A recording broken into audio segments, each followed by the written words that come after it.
મેં આ વાતનો ઉલ્લેખ અહીંયા તો એટલા માટે કર્યો કે એણે એવું કહ્યું મને 14 તારીખ કે એવી કોઈ તારીખ છે, તેથી આપણા દેશનો સૌથી મોટો ચેફ એ અહીંયા આવશે અને બાજરાની વાનગીઓ બનાવશે અને બધાને આખી દુનિયામાં લાઈવ દેખાડશે.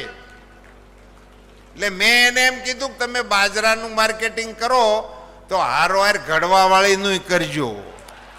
ખાલી ખાલી ટેલિફોન ન કરો તો હાલે. ક્યાં છો? હું ગાંધીધામ છું. મારે એમ કે ભૂજ જઈશ. એની હાટું ફોન કર્યો. તને જેમ હોય એમ માન ને ભાઈ, તું જ્યાં હું હોઉં ત્યાં. હા અમથા પણ આ ઓનલાઈન વપરાય છે, કોઈ ચીજ વપરાય છે. મિસ કોલ માર્યા રાખે હે. ટપાલ લખવાનું હાવ માધ્યમ વયું ગયું. મેસેજમાં આપણને વાંચી જ ખબર પડે કે ગુજરાતી છે, હિન્દી છે, અંગ્રેજી છે. એવા નકરા મેસેજ ફર્યા રાખે હે. વોટ્સએપની અંદર તો શું આવે છે આપણને ખબર જ નથી પડતી. વાંચવાનું આવે છે, ન વાંચવાનું આવે છે, જોવાનું આવે છે.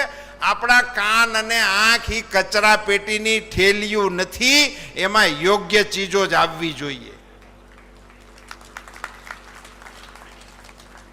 આ બધું આપણે સામાજિક સ્તર ઉપર કરવાની આવશ્યકતા છે. હું સમાજના એક અંગ તરીકે, એક દીકરા તરીકે આપ સૌને વિનંતી કરી છું. કારણ કે આટલું સરસ જ્યારે સંગઠન છે આપણું, ત્યારે એ સંગઠનના આચરણથી જ આપણને ખબર પડવી જોઈએ. આપણા સૌના રોજિંદા જીવનને પણ, મહેનતને પણ એમાં થોડુંક પ્રાધાન્ય આપવાની આવશ્યકતા છે. શ્રમ જ્યાં સુધી આપણી સાથે હતો, આ પેઢી જે સુખી થઈ છે ને, એ આપણા વડીલોએ શ્રમ કર્યો તો એનું સુખ આપણે ભોગવી રહ્યા છીએ. હવે એ સુખમાં જો આપણે શ્રમ છોડી દઈશું ને, તો ઓલી ભૂખ રોડ ઉપર જ ઊભી છે, એ આંટો મારવા તરત જ આવશે. એ શ્રમથી છેટી રહે છે. એ શ્રમનું મૂલ્ય આપણે ત્યાં હોવું જોઈએ.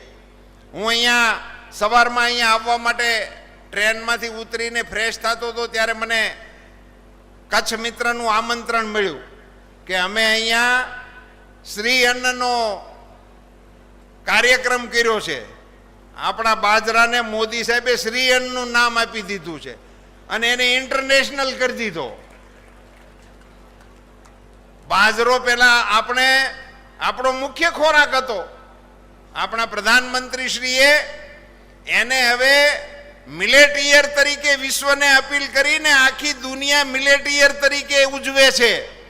મેં આ વાતનો ઉલ્લેખ અહીંયા તો એટલા માટે કર્યો કે એણે એવું કહ્યું મને 14 તારીખ કે એવી કોઈ તારીખ છે, તેથી આપણા દેશનો સૌથી મોટો ચેફ એ અહીંયા આવશે અને બાજરાની વાનગીઓ બનાવશે અને બધાને આખી દુનિયામાં લાઈવ દેખાડશે.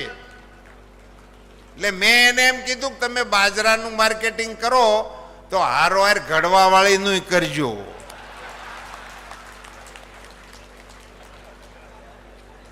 હું સાચી વાત કરું છું.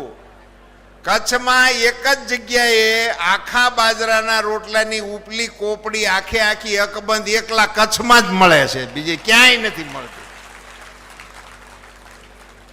આમાં તમે તો બધા મારી કરતા જાજા દુનિયાવાળા માણસો અહીં બેઠા છો, જવા આવવા વાળા. મને તો આ લોકો બધા કચ્છમાં ને ધાંગધ્રા ને દામનગર ને ત્યાં જ તેડાવ્યા રાખે છે. પણ તમે આખી દુનિયા ફરો છો, ત્યાં જોજો. તમે કોઈ પણ એમ કહેજો કે આખી બાજરાના રોટલાની કોપડી કાઢી દો, ના કાઢી દે. એટલે મેં કીધું તમે મિલેટ ઈયર ને મિલેટનું તો માર્કેટિંગ કરજો, પણ અમારી માતાઓને જે રોટલા ઘડતા આવડે છે ને એની સ્કિલનું માર્કેટિંગ કરો. એ સ્કિલ છે આપણી, એ આપણી આવડત છે. અમારી માતાઓ નિશાળે ગયા વગર એને કેટલું બધું આવડતું હતું. એને ગાતા આવડતું હતું, એને રોતા આવડતું હતું.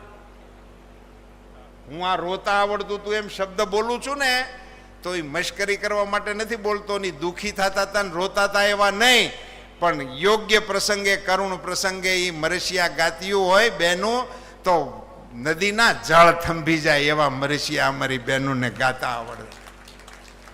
લગ્નની અંદર એ સમૂહમાં ભેગ્યું થઈને ગીત ગાવા માંડે ને, તો અત્યારના આ બધા એવોર્ડી કલાકારો ગાય છે ને એની કરતા 1000 ગણા હારા ગીત એ અમારી દીકરીઓ ગાય. હવે ત્યાં ભૂંગળા સોંટાડી દીધા હોય એટલે એ સાંભળવાય મળતા નથી. અને ટાણા ટાણાના ગીત ગાતા હતા તમે.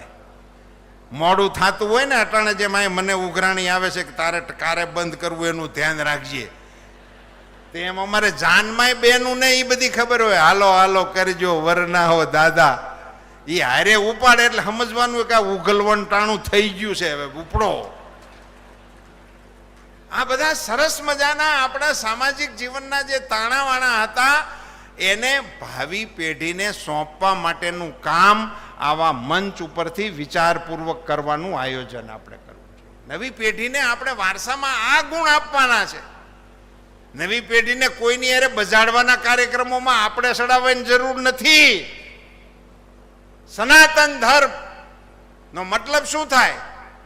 જે કાયમી છે, જેનો કદી નાશ નથી.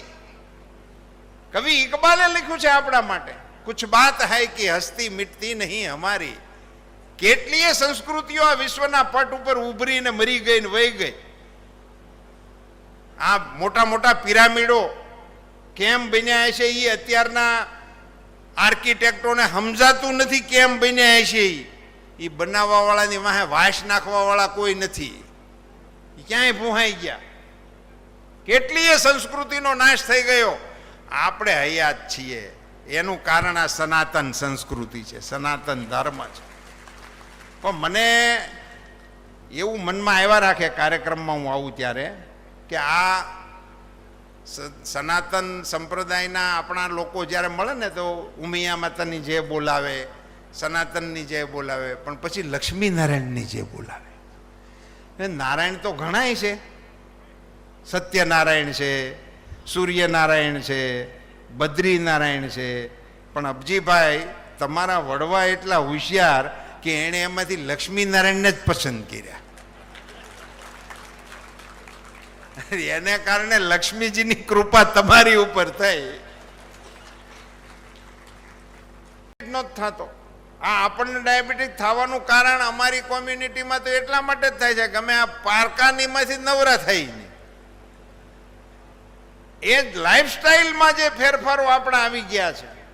સામાજિક મંચ ઉપરથી મારે આપ સૌને વિનંતી કરવી છે કે આ પર્યાવરણના જતન માટેના પ્રયાસો આવા સંગઠિત સમાજ દ્વારા જો થશે તો એની અસર આખા રાજ્ય અને રાષ્ટ્રના જીવન ઉપર આવી શકે. એનું નેતૃત્વ આપણે કરી શકીએ. હવે આટલા લોકો બેઠા છે, એ પાણી બચાવવાનો સંકલ્પ કરે, કેવડો મોટો બચાવ થઈ શકે. હું તો અપીલ કરતો જ હોઉં છું, જાહેર મંચો ઉપરથી અપીલ કરું છું ગુજરાતમાં તો, કે ગુજરાતની અંદર તો નળ ચાલુ કરતા પહેલા હવે પગે લાગવું જોઈએ. કારણ કે નર્મદાજી આવે છે આપણા નળની અંદર. આપણા નળમાં હવે સાદું પાણી નથી આવતું, નર્મદાજી આવે છે. અને નર્મદાના દર્શનનું મહત્વ છે. ગંગા સ્નાન, યમુના પાન, એમ નર્મદાજીના દર્શનનું મહત્વ છે. એના દર્શન કરી અને એને વાપરવું જોઈએ. પ્રસાદી છે. કચ્છની અંદર આપણા આદરણીય વડાપ્રધાન શ્રી નરેન્દ્રભાઈ મોદીજીના અથક પ્રયાસોને કારણે નર્મદાના પાણી પહોંચી ચૂક્યા છે. મારી કચ્છના ખેડૂત તરીકે આપને વિનંતી છે કે બધા જ મિત્રો એ પાણીનો ટપક પદ્ધતિથી જ ઉપયોગ કરવા માટેનો નિર્ણય આપણે કરવો જોઈએ. હવે એની આપણને અપીલ કેમ કરવી પડે?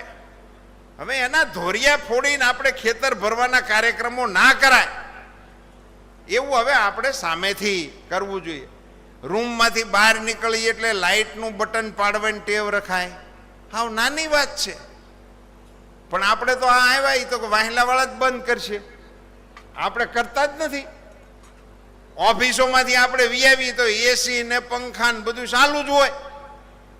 આ બધી ભાવિ પેઢી માટેના ભંડારોને આપણે વાપરી રહ્યા છીએ. કચ્છ કડવા પાટીદાર જેવો એક માતબર સંગઠિત સમાજ પોતાનો શતાબ્દી મહોત્સવ ઉજવી રહ્યો છે, ત્યારે મારે સમાજના એક અંગ તરીકે આપ સૌને નમ્ર વિનંતી કરવી છે કે આપણા આખા વર્તનની અંદર પાણીનો, વીજળીનો, પેટ્રોલનો, ડીઝલનો, માવો ખાવા જાવ મોટરસાયકલ લઈને ન જાવ તો હાલે.